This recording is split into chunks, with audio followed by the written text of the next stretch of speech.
Hi, my seedy friends. Today we're going to talk about something a little different. Not seeds. I know, it's hard to believe.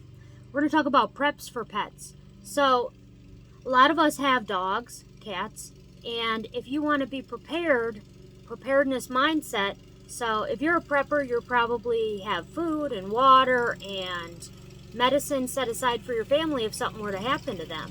But let me ask you this. What would you do if you couldn't take your pet to the vet and you wanted to make sure that you could take care of them at home? Well, first you'd have to think about, well, what could potentially happen to them and how would I treat it? So, with that, I'm going to help you put together a first aid kit, first aid medicine kit for your pets. A lot of this stuff you might already have on hand, and if not, maybe there's one or two things that you hadn't thought of that'll be perfect. So let's start at the beginning. Let's start with if something happens to their eye. A good thing to have on hand is saline. Just an all-purpose saline. You can get it from anywhere. Just make sure there's nothing in it but saline. That'll be great for flushing out if they get something in their eye. Flush it out and clean it in a safe way. People can use that also. If you want to use something more natural and herbal, you can make chamomile tea.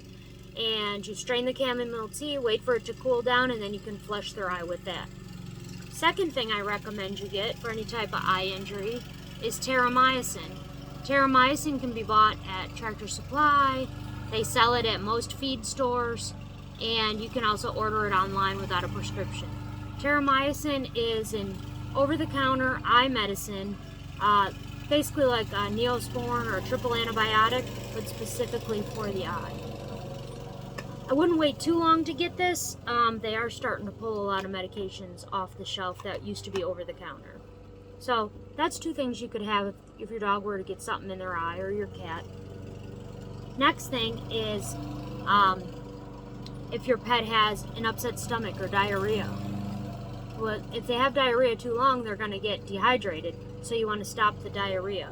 You could get something as simple as this, an anti-diarrheal package, which is basically Immodium. This is from Dollar General. Just make sure that it's the same active ingredient as Immodium. That would work great. You could give them that. Personally, I use Bentonite clay. Bentonite clay helps soothe the system. So you take this, you could either mix the powder on their food, and after you mix the powder on their food, then they'll eat it. But what I do is I take it and I make a slurry with it. And after I make a slurry, then I squirt it in their mouth and they drink it down, and it helps soothe them. The other thing you can use Bentonite clay for, besides making a slurry to give to your dogs if they have diarrhea and soothe their stomach if they're vomiting, is you can also take this and make it into a paste. I either use water or a little apple cider vinegar, and you just make a thick mud-like paste. And that's really good for bee stings. Pulls the stinger out, works for people too. But that's something I would use on my pet. You might have to apply it a couple times if they lick it off, but it's very inert. It's not going to hurt them. It's very safe. The other thing that I think is good to have in your first aid kit is activated charcoal. So activated charcoal, you can buy this anywhere. Just do a search for it. A lot of health food stores will have it. Probably Walmart has it, or Rite Aid, or any of the local pharmacies. But activated charcoal, this is really good if your dog gets into any type of poisoning. So if your dog were to drink antifreeze, or do something, eat rat poison or something, some sort of poison they ingested, you can make this up, the activated charcoal, put it in a syringe and squirt it in their mouth. So that's going to help them when they drink it down. The activated charcoal is going to bind to the toxins and help it pass safely out of the system. This is also great for people. There's a lot of good uses for people as well. Next, and I'm not going into a lot of detail about each one of these things. I would say that your best bet is going to be to investigate closely as to what you think might happen to your pets, and then look and see if you have something that you could treat them at home with. Next is Benedryl. So a lot of people see it like this, right? Allergy medicine. The active ingredient in Benedryl is diphenhydramine. So you've seen it like that many times. I personally buy diphenhydramine in the bottle. So you can buy over the counter. You can buy a whole bottle of it. This is 100 mini tablets. They're all 25 milligram. And I'll let you look up your own dose on how much to give. When I was in vet practice, we were given 1 milligram per pound. But I'm not telling you what dosage to use. I'm just saying that's what we've done in the past. So this is a much more economical option. And if you've done any type of preparation at home, you probably already have diphenhydramine, or Benedryl is the common name. So you can get it like this, or you can get it like this. Basically, keep it on hand. You would use that if your animal has an allergic reaction. Say they break out in hives, or they have bad allergies and they're itching a lot. I also spoke with a vet recently and said that how they treat snake bites is they clean the wound real good. They start them on Benadryl and antibiotics. So something else to keep in mind. What are you going to do if your pet is having issues and they're breaking out in hives? How are you going to treat them? How are you going to take care of them? And will you know what to do? Because, I mean, the only reason that I have any idea what to do is because I've been a vet tech for 20 years in a very busy 13-doctor practice. Then I worked in 3 other practices after that. One was a low-income spay-neuter clinic, and I also worked at a cat clinic. So I got a wide variety of experience there, and not to mention for over 10 years now, realistically we could say 15 or more, I've been a licensed wildlife rehabilitator. I'm also rabies vector certified. And I've had to do a lot of treatments on wildlife that came in that were either hit by cars or injured from one thing or another. Alright, next. Neosporin, triple antibiotic ointment, whatever you want to call it. This is a must. And I would hope that if you have a preparedness mindset, you already have some of this at home. This is good for cuts, scratches, lacerations, anything that needs treatment that needs to be treated. So the Neosporin, like I showed you, would be something that you could easily buy at the store. Another option would be to make a homemade triple antibiotic ointment for your pets. I made this one. It's got a lot of essential oils in it. It's got a little bit of beeswax. It's got tea tree oil, lavender, oregano. Those are all great antibacterial, antiviral. So, I mean, you can go either way. You can buy something from the store, or you can make a salve. I mean, this is going to go a lot farther. We would use this on people and pets. So, homemade and store-bought Neosporin. Next thing we're going to talk about is, what if your dog rips off a toenail? What if they have bleeding and you need the bleeding to stop? Most people have seen a dog with a cut toenail and it bleeds and bleeds and bleeds. I can assure you that if you hold pressure on it for a few minutes, the bleeding will stop. It's nothing to panic over. Dogs don't die from this. If they rip the toenail off completely, you may need to put a pressure bandage on it, just to put pressure on it to stop the bleeding. So, if you want something that you could use cornstarch. Put a little cornstarch on it. Take a piece of gauze or paper towel or whatever you have and hold pressure on it. If they won't sit still long enough for you to hold pressure on it, then put a little bandage on it. But basically, dogs' nails stop bleeding. When they're very excited, say you're trimming their nails, first time, haven't really done it much, and you cut them and made them bleed. You don't have to panic. Let them out in the yard. They're going to run around.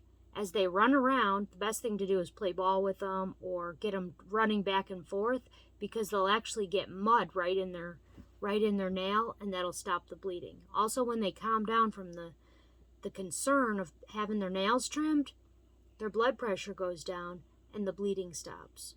So, If you don't want to just wait for the bleeding to stop and hold pressure on it, you can try some cornstarch. I've personally used mud many times and it works well. You could also use the bentonite clay, and you could put the clay in there and that would help stop the bleeding. You're just basically forming a clot is all you're doing. Okay, so let's say your cat or your dog has an injury. Say they get a cut or a laceration of some sort. What are you going to do about it? So you're going to need to have proper supplies. Gauze, vet wrap, those can all be bought over the counter. They're inexpensive. And something to clean the wound with. You could clean the wound with like a bee balm tea. You could clean the wound with just a little warm soapy water. You could get something like betadine. Betadine solution is what I use.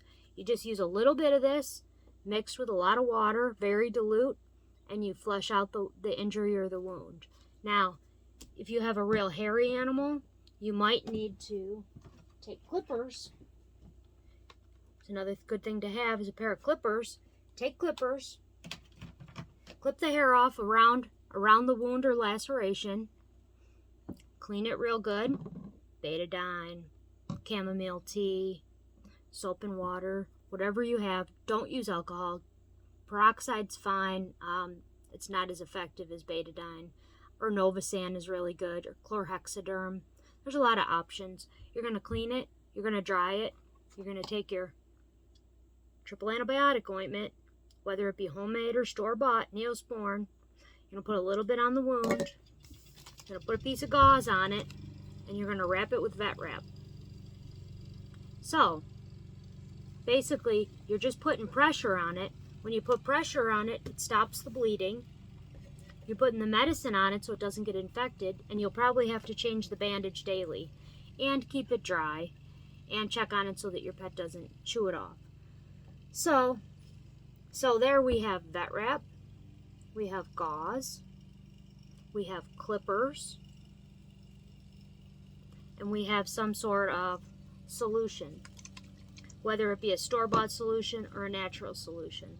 A lot of herbs you can boil down and make a tea out of and use that as a really good antiseptic to clean. Let's see what else we got over here. Deworming your pets. Here's a subject no one wants to talk about. Pets with worms. You could get this product. They currently sell it at Tractor Supply. You can also order it online. And I'm actually concerned that if I say the name, they're going to pull this video down and not let it come up. So I'll just let you read the words on here, and you can figure out what it is on your own. Okay? See that? So this is a large bottle. This says injection for cattle and swine. You use this orally. So you have to come up with your own dose, proper dosing. Just remember that this is for large animals, so it's very concentrated. So you'd need a very small amount if it's a small animal. And you squirt it in their mouth, and it's going to be a broad spectrum dewormer for them. Heartworm, roundworms, whipworms, coccidia. There's a lot of different parasites that you could avoid, tapeworms especially. Just remember, this is a really good thing to have on hand. I'm not telling you what to do or how to treat your animals. I'm just telling you something that I recommend having in your first aid kit for your pets. That's the most important thing in my opinion. And pretty soon you're not going to be able to buy that over the counter. That's going to be prescription only. So if you haven't gotten that already, I highly recommend you do. What's next? I didn't even touch on this. Super glue. I think everyone needs at least 2 or 3 packages of super glue. I like these little ones because they're single usage. So you're going to use 1 tube per incident.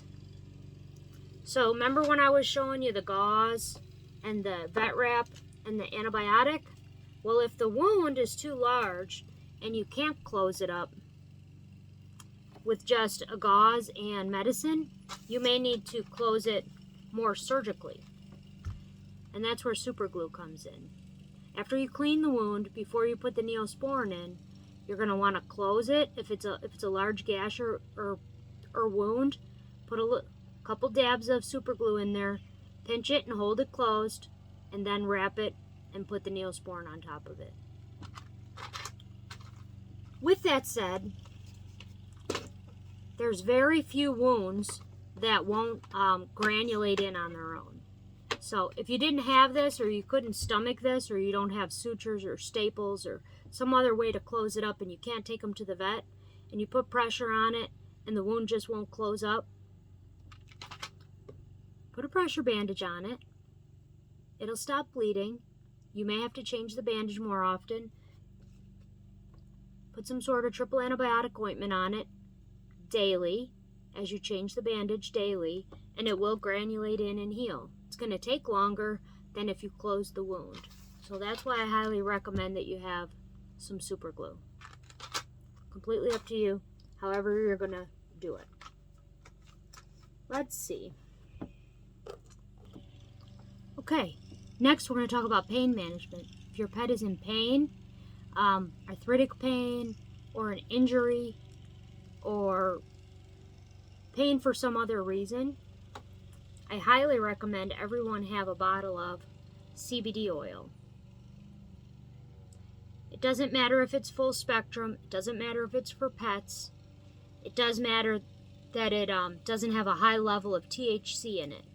So it can be full spectrum with a little bit of THC in it, but you don't want one of the ones that would make you high from, from Delta 9 or something like that. You just want it to be full spectrum CBD oil. This one specifically is only a 5 milligram full spectrum, and it's specifically for pets. But that's not necessary. This is for my little dog, Charlie, and he's very small. So we got this because he takes this daily for his seizures. So every day he gets this in his food. So that's one way to use CBD oil for pain management. Something else you can do for pain is to just have some coated aspirin. Just plain old aspirin. It's better if you give it to him with a little bit of food, but it's a good fever reducer, it's a good pain reliever, and it's worked for many years to help your animals, especially dogs. It's really good at relieving their pain. Again, I'm not giving you dosages on everything. That's something I want you to look up. Do a little research. You need to be comfortable with this, because if you're going to start using these products and there's no vet to call and there's nobody, you can't call Brenda and ask her, or you can't call someone else. You need to be prepared. So that's what this is all about, is a first aid medicine kit for your pets. Okay, so we covered pain management. Oh, I know what else we can talk about. How about if your dog gets an ear infection? Very common. You never want to clean your dog's ears out with peroxide. Peroxide breaks down into water. The water sits in the ear and it causes more problems. So I would invest in a good ear cleaner. You can use any kind of ear cleaner you want. This is just an over-the-counter ear cleaner. You don't need a ton of it, just a little bit. You can use it for dogs or cats.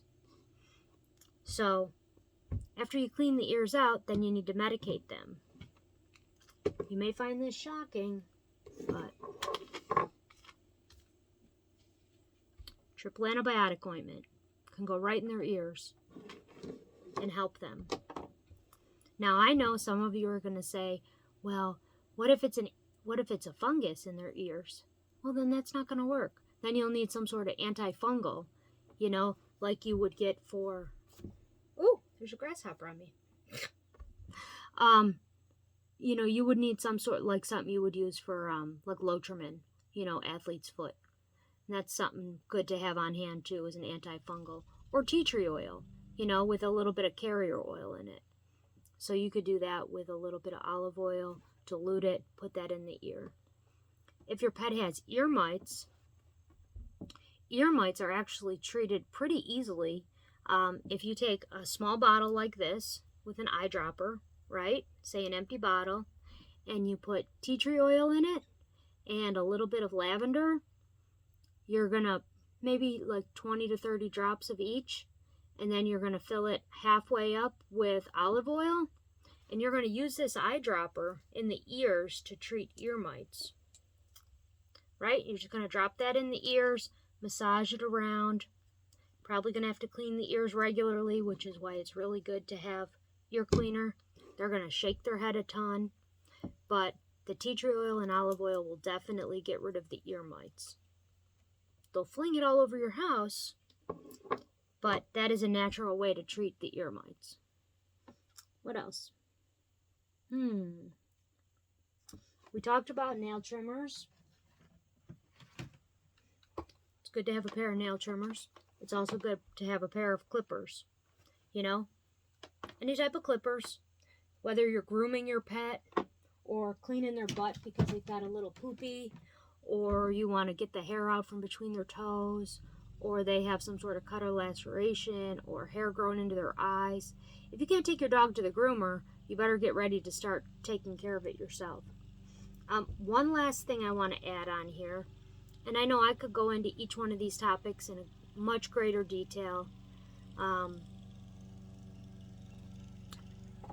but I think it's important that you learn on your own. Get the products, learn about each one, learn how to use them, so that you feel confident if something happens. You're going to be responsible for taking care of these animals if you can't take them to the vet. Whether it be your livestock, your dogs, your cats, children, husband, anyone. Here's one more thing I recommend that you get.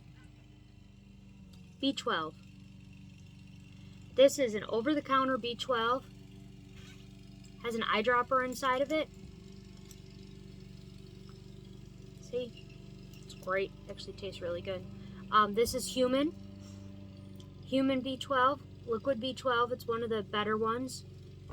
And the reason you want to have B12 is because if your pet is kind of like, say they've been vomiting, they're not really eating great, you're really worried about them, you gave them the bentonite clay, they're just kind of squirting water in their mouth because you don't want them to get dehydrated. You can put a little bit of the B12 in their water when you put it in their mouth to keep them from getting dehydrated. B12 gives you a good boost. A lot of times when you take your pet to the vet and they're not feeling well, they'll give them a B12 injection. They'll mix it with sub-Q fluids, and just the additional fluids and the B12 gives them a boost to help them get past what's going on. So I'm going to read through the list, and then I want to hear what y'all think about this, because I covered a lot of things. I didn't go into a lot of detail on purpose, because I am not a doctor.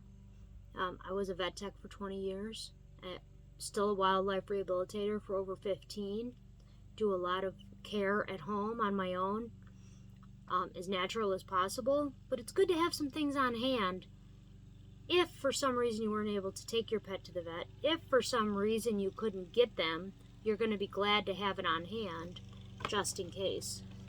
There's things that you might want to get from the store just in case they become unavailable, right? So let me read through the list. Terrimycin, Saline, Bentonite clay, Immodium, activated charcoal, Benedryl, Neosporin, cornstarch, vet wrap, gauze, ivermectin, superglue, clippers, CBD oil, wound cleaner, whether it be store-bought or natural, a way to clean wounds, nail trimmers, ear cleaner, and B12. Okay, my CD friends, we talked about a lot of stuff here, and I hope you found this helpful. I hope that this helps your pets in the future. And if nothing else, it's going to save you a bunch of money from running to the vet every 10 minutes. There's definitely going to be things that happen that you're unsure what to do. And obviously I'm not saying don't take your pets to the veterinarian if they're sick. If you question any of these and you're not sure what to do, take them to the doctor. That's always the best choice. This is just to have a first aid kit for your pets at home just in case. A lot of these things can be used by people as well, but some of them are more specific just for the pets. Anyhow, Brenda here from the Pop-Up Homestead. Let me know what you think. Are you going to go out and get any of these items? Do you already have them? Is this stuff you already have on hand? Are there things that you've never even heard of? If there's something that you'd like me to go into more detail about, I can do a shorter video that goes into detail on each one of these topics. Okay, my friends. Bye till next time.